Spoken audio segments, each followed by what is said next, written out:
bienvenue à la brasserie Galilée.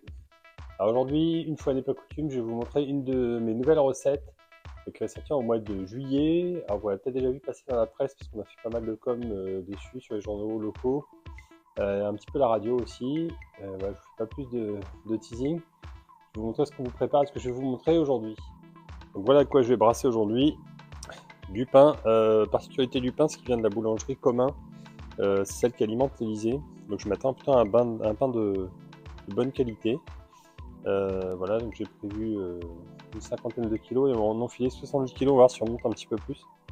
Maintenant, ce que ce soit galère à filtration, donc on va rester peut-être dans les 50% de pain. Et j'ai prévu 2 maltes, du Pilsen principalement produit par un de mes collègues. Et puis un petit peu de. Alors j'hésite encore si je vais mettre du Caravienne ou du Cara-Ambré ou Munich 25, mais voilà, quelque chose qui va apporter un petit peu ce côté biscuité là, pour booster un petit peu rappeler un peu plus le goût du pain. Voilà, bah on est parti pour la prochaine étape, c'est-à-dire le concassage du grain. En aromatique, je suis parti sur mon Caravienne, voilà, qui sera de chez Soufflé. Même si j'avais fait tout en local, ça aurait été mieux, mais sur l'aromatique, j'avais que du Soufflé. Par contre, pour le Pilsen, c'est bon, j'ai du Pilsen fait par un collègue, donc maltais à Issoudun, par les maltiers, et récolté à 20 minutes de la brasserie. Voilà, on va mettre 8 kg de Caravienne et 50 kg de Pilsen. On est parti concasser. Alors l'intérêt du Caravienne, ça va être ces notes-là. Des notes assez chaudes, miel, pain grillé, caramel. On va apporter beaucoup de rondeur à cette bière et rappeler le côté tartine que je souhaite. L'inconvénient, ça va peut-être celui-là, c'est un petit peu la coloration, ça va me faire monter en OBC. Dans le choix, le goût prévaut sur la teinture pour moi. Voilà, ça va me rapprocher de cette tartine que j'aimerais réaliser. Allez, c'est parti.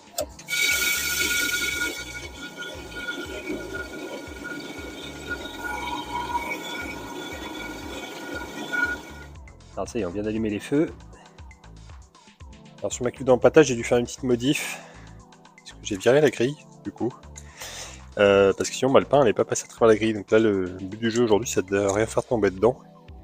Que ce soit le thermomètre ou le téléphone, ce serait quand même malheureux. Voilà, donc on va faire un petit peu plus attention que d'habitude sur ce point-là, puis pas y mettre les mains. Je remettrai la grille du coup dès que ce sera fini de brasser.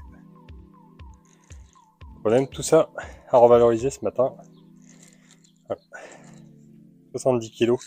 Je verrai si on met 70 kg, si on s'arrête à 50. Ce serait déjà pas mal.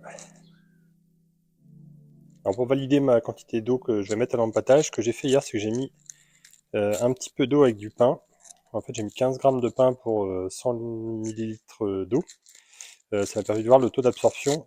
Et donc, en fait, je suis quasiment à x2 par rapport au grain qui est à 1. Donc, du coup, j'ai mis plus d'eau que d'habitude pour mon empâtage.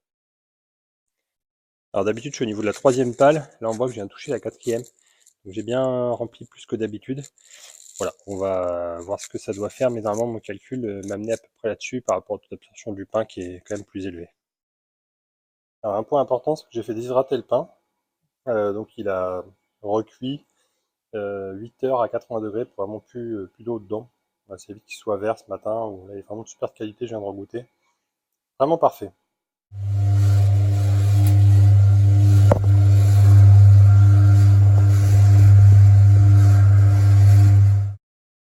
Alors aujourd'hui, j'ai pris le parti de faire un palier protéinique. Donc je connais la cadence de chaud, je suis à 3 minutes pour 1 degré. Donc ce que je vais faire, c'est que je vais mettre mon grain à 50 degrés. Voilà, ça va monter. Donc en un quart d'heure, je serai à 55. Au bout d'une demi-heure, je serai à 60 degrés. Donc là, on va commencer à travailler les paliers plutôt pour générer de l'alcool. Donc avoir un corps mince, mais générer de l'alcool.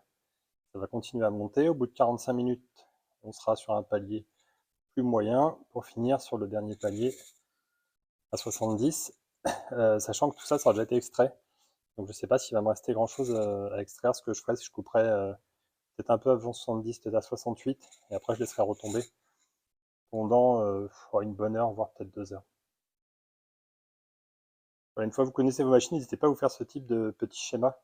Ça permet de réaliser que finalement, je vais avoir un gros palier quand même, où je vais générer pas mal d'alcool et très peu de corps sur cette bière.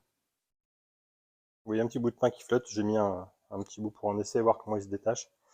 Ça va bien se détacher, donc je pense que ça va faire pas mal de pâtes, on verra bien. Allez, on se prend une petite température.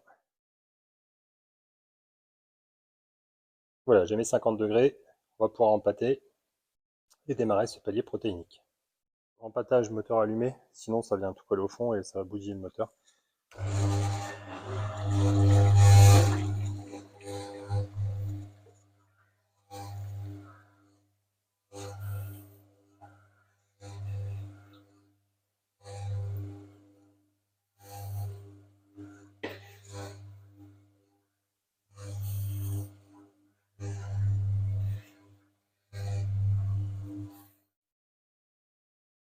Voilà, il est déjà bien mélangé, on voit que ça réagit déjà.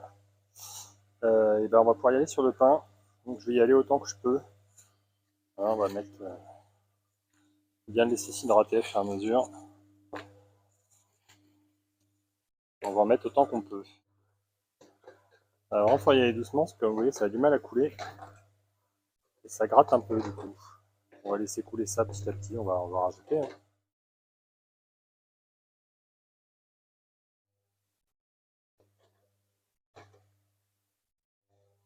Bon, vu comment ça réagit, juste déjà après, j'ai dû mettre 3-4 caisses là. Ouais, je pense que la filtration, ça va être très galère. On verra bien tout à l'heure. Bon, chaque caisse, ça fait un gros pâté là, mais ça coule petit à petit. Et ben on va continuer là, je vais être à plus de la moitié déjà de demi, je pense. Allez, à son tour. Alors, je me souvenais plus que l'odeur était aussi aromatique là, c'est un pur plaisir à brasser ce matin. Ça sent déjà super bon. Voilà, ça commence à être bien plein, il me reste plus qu'une caisse. On va la mettre quand même. Je vais être assez surchargé. Voilà. Mais je sens que ça va vraiment être galère à filtrer. J'ai tout mis, comme vous pouvez voir. Pour ceux qui me connaissent, je suis assez grand, hein, je fais plus de 2 mètres. Vous voyez, j'ai mis tout ça comme caisse. Bon, je regrette pas mon palier protéinique, vous voyez, je viens de passer les. Enfin, je m'approche des 55 là. Et j'ai mis une bonne demi-heure en fait à mettre tout le pain. On va voir si ça y est coulé. Ah, vous voyez, il n'est pas entièrement humide. Hein. Donc, ça va prendre un petit peu de temps quand même. Voilà, donc là je vais le laisser déjà une bonne heure. Je pense que je vais faire un petit test à l'amidon pour une fois. Regardez la tête que ça a au bout d'une heure. Et puis après on verra si on rajoute un petit peu. Mais ouais, je pense que ça va être assez long à extraire tout ça. Bon, ça sent super bon, c'est beaucoup plus fluide. Je dois pas être très loin de la température souhaitée, à savoir un petit 69 serait pas mal. Hop, 68, on va. Et ben vous savez quoi, on va couper là à 68, je pense qu'on sera pas trop mal. Et on va laisser une bonne heure cuire comme ça. Je vais faire un petit test à l'amidon pour regarder où on en est, à l'iode, pour regarder où on en est niveau amidon. Mais on va déjà couper le feu. Alors on se met un peu de teinture d'iode pour regarder la tête que ça a.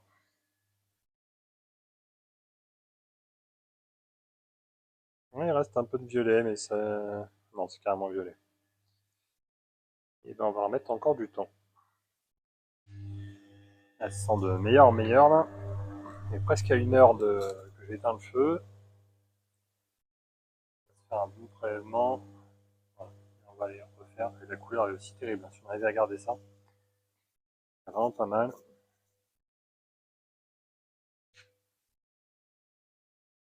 Allez, après une heure. Voilà qui est mieux. On voit on est clairement sur du marron. Encore quelques traces violettes, mais bon, de toute façon on fera jamais zéro. Je pense que c'est pas mal. Je vais quand même laisser 10 petites minutes de plus, temps de préparer la recirculation. Et puis du coup, on se retrouve pour cette étape qui va être sûrement déjà critique pour pas trop que ça bouche le filtre. Bon, je suis assez content du résultat là. On va pouvoir passer du coup à l'étape de recirculation qui risque d'être un peu pénible. Donc on va déjà éteindre le moteur. Voilà. On va faire le mash out en même temps. Alors, on voit que c'est quand même assez épais. Je vais transférer un petit peu dans mon seau le début là pour nettoyer mon tuyau. Et puis on va pouvoir mettre ça à tourner. Bon, ça coule, c'est une bonne nouvelle. On va pouvoir démarrer le feu pour faire le mash out.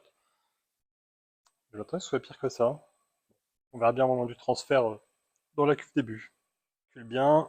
J'ai des petits doutes comme si la pompe, si elle tire pas trop dessus. On verra bien. Allez, combien de température on avait? Parce que là c'est déjà pas mal clair. Si je pouvais commencer à transférer, ce serait pas mal.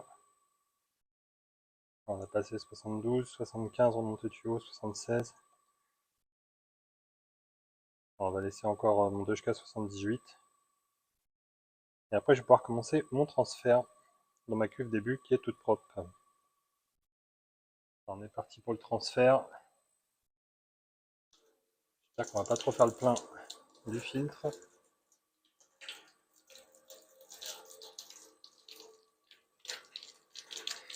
J'ai mis vitesse toute douce. Voilà, on verra bien le résultat, mais l'idée c'est quand même de faire en sorte que ça colle pas trop. Et surtout, on va laisser imbiber de l'autre côté.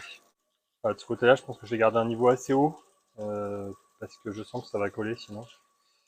Donc on va balancer la flotte assez vite. Sinon, ça sent déjà super bon, ça sent le pain à plein nez. Enfin, plutôt la biscotte d'ailleurs. Oui, cette petite différence, ça fait un petit peu cuit. Voilà, c'est plutôt pas mal. Hâte de faire mon houblonnage là-dessus et puis de laisser ça en fermenteur un peu. Ça risque d'être assez sympa cette histoire. Bon, le filtre se remplit assez vite. Je vais préparer le deuxième tout de suite. Parce que je sens que je vais le boucher assez vite. Bon, après 4 changements de filtre, ça commence à être un peu mieux. Ça monte beaucoup moins vite. Le prochain est déjà prêt, mais peut-être encore un, mais on voit que ça commence à couler clair. Donc voilà, je pense que j'ai fait le plus dur. J'ai peut-être été un peu gourmand, vouloir transférer un peu trop vite sur ma circulation, mais j'ai tellement peur que ça colle. Voilà, on va voir ce qui se passe dedans. Et ben, on va pouvoir commencer à refoutre un peu de flotte. La boule est sortie, même pas encore. Voilà, on voit qu'elle a descendu un petit peu. On aperçoit la boule, on va pouvoir balancer un peu de flotte. Je vais vraiment garder ça hydraté un maximum. De toute façon, je suis parti pour mettre les 300 litres avec tout ce que ça a dû boire. J'espère bien en avoir assez. Voilà, on va faire un petit sperge tout tranquille comme ça. Ça sera largement suffisant. Donc j'en profite pour le sperge, eau à 78 degrés, c'est mieux. Ça va bien rincer et on n'extrait pas de tanin en passant les 80 degrés. On va pas se porter la poisse, mais pour le moment, ça a l'air de tenir. Si on va ici, on voit que je n'ai pas changé de fil depuis un moment. Je trouve que c'est devenu bien clair. Elle est toute dorée là, j'ai hâte de voir la densité que j'ai là-dessus. Parce que ça risque d'être plus bas que ce que je m'attendais. On verra bien si elle sera à 4 ou 5 degrés. Sinon là j'ai commencé à mettre à chauffer, voilà maintenant que quand j'atteins les doigts de gant, à peu près généralement je mets à chauffer. Ça va gagner du temps sur l'ébullition et de ne pas cramer au fond. Bon, ça fait 1 heure, j'ai coupé le sperge. La gamelle est encore bien pleine. Ça tombe bien parce que celle-ci est encore plutôt vide. Elle a déjà une belle couleur, il y a déjà pas mal de convections qui se font. Et là, ça coule assez propre. Voilà. Donc ça, c'est plutôt pas mal. On va laisser faire tout doucement. J'ai vraiment peur que ça colle mat. Donc on va laisser faire tranquillement le transfert. Comme ça fait 1 heure, tant pis, ce sera un transfert qui va durer 1 heure et demie, même 2 heures. C'est pas très grave, j'ai déjà mis le feu à chauffer. Donc ça, l'ébullition a presque déjà commencé. On arrive à l'étape la plus critique. Parce que là, ça ne fait que descendre. Ça va colmater à un moment donné. Le plus tard possible, j'espère. Il manque bien 150 litres encore là-dedans. On va mettre les 500 litres. Pour le moment, ça coule, tout va bien. Elle a une belle couleur ambrée. Je pense qu'elle va s'éclaircir un petit peu, mais j'ai hâte de goûter ça aussi. J'ai goûté vite fait tout à l'heure dans la partie brassage, c'était déjà assez agréable. On verra tout à l'heure quand ça sera passé dans le fermenteur, donc refroidi à 20-25 degrés. Bon, on a fait le plus dur. Clairement, on commence à être bien bas. Et surtout, c'est ici qu'on commence à être bien haut. Donc ça, c'est plutôt cool. Donc on va monter jusqu'aux 500 litres, hein, même 510, c'est le trait.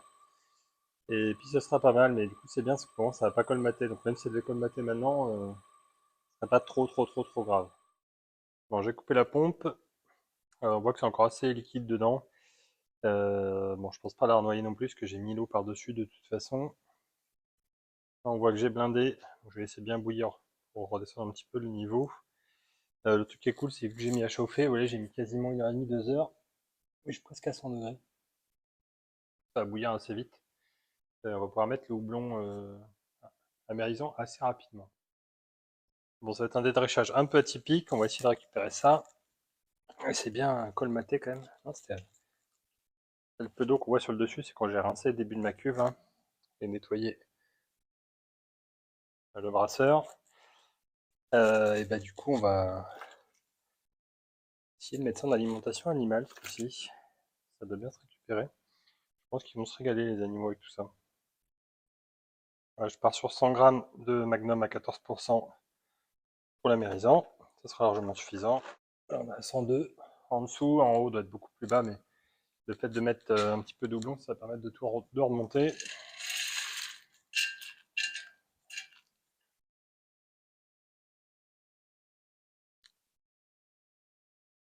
Alors, on voit que la poche de chaleur est carrément percée. Du coup, ça remonte, ça va les aider à démarrer la vraie ébullition. On va écramer un peu tout ça là, enlever l'écume. Parce que de toute façon, le houblon il a bien travaillé, il est déjà bien remonté. Donc on va virer tout ça, puis regarder comment ça bout dessous. On voit clairement que ça bout pas mal. On va laisser travailler encore 5-10 minutes. Et mettre un peu d'Irish Moss dedans pour encore la clarifier. Et puis surtout, ce qu'on va faire, c'est que on va commencer à faire le whirlpool. On va mettre un tout petit peu d'Irish Moss. Voilà, l'équivalent d'une grosse cuillère à soupe, là. Ça va réagir assez vite.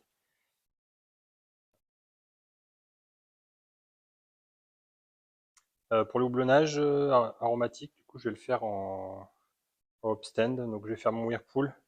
Je mettrai après, quand ça aura bien refroidi, le houblonnage aromatique, parce qu'il est assez puissant. Je crois qu'il est quand même à 8 ou 9 en acide alpha. Et je ne voudrais pas extraire cette partie-là. On voit bien encore l'action ionisante. Bon, ça s'annonce bien. On va pouvoir lancer le whirlpool. Je vais essayer de ne pas me cramer surtout. Et comme ça, après, on va la laisser refroidir pour un stand bien mérité. Allez, on coupe le feu. On a un beau whirlpool. On va laisser tourner ça une bonne demi-heure. Vraiment que ça décante bien au fond. Et de toute façon, il faut que ça refroidisse. Donc j'ai un petit peu le temps. Une demi-heure, peut-être une heure, on va voir. On verra bien. Attendre. Descendre en dessous les 90 degrés, j'aimerais bien. Pour faire le houblonnage de mon aromatique. Bon, c'est pas mal cette histoire-là. Je pense que c'est bien retombé au fond. On verra à la fin, mais je suis assez confiant. On est prêt pour le houblonnage. Donc vu qu'on est sur un houblon qui n'a pas été congelé, je vais pouvoir le mettre comme ça directement. Je vais laisser 10 minutes. S'il avait été congelé, je pense que j'aurais mis 10 minutes de plus tant qu'il se dégèle. Donc voilà, je vais l'intégrer tout de suite. Et puis après, on va bien remuer de temps en temps. Et surtout mettre le chrono.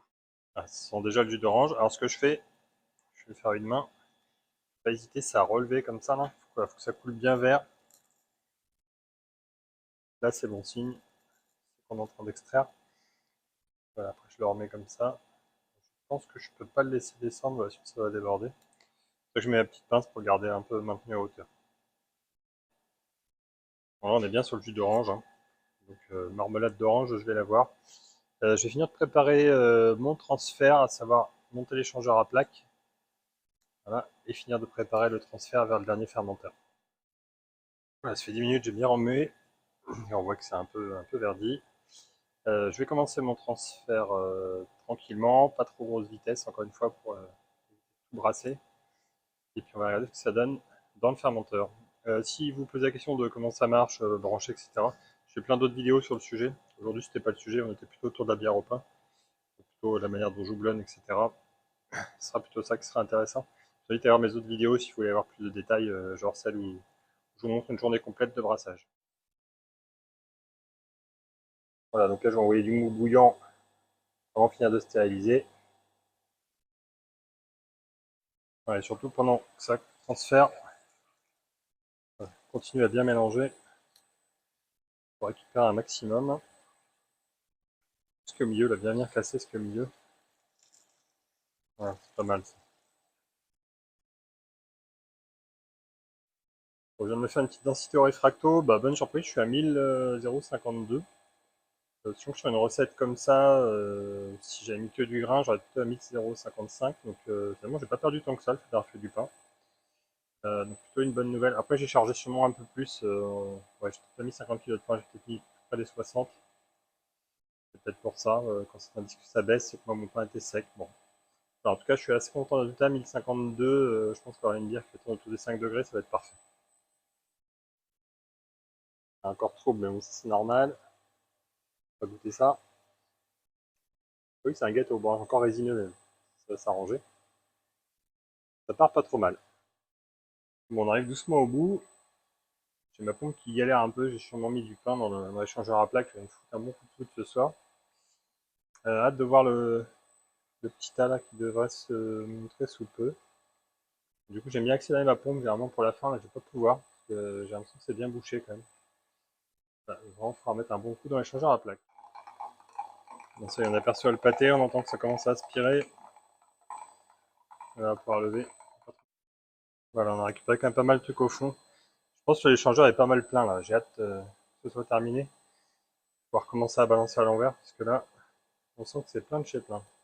Et la pompe, a galère. En levure, je suis parti sur la S33, c'est un vrai 4x4, comme ça je suis tranquille, ça ne va pas donner de goût particulier à la bière, on va laisser vraiment s'exprimer le pain et le houblon. Normalement c'est assez fiable comme type de levure, si je peux avoir une densité autour de 1012-1014, je serais assez content avec ça. Voilà, c'est fini pour aujourd'hui, j'espère que ça vous a plu. N'hésitez pas à me mettre en commentaire si vous avez déjà fait une bière au pain ou si vous avez essayé cette recette-là. Toujours un plaisir de partager avec vous, voilà, de répondre à tous vos commentaires, toutes vos questions. J'ai essayé de pas aller trop dans le détail du détail, là j'ai vraiment axé sur le côté pain et le côté houblonnage. I'm dreaming in dreams bigger than me, taking my time, giving to me, paint my life into a masterpiece.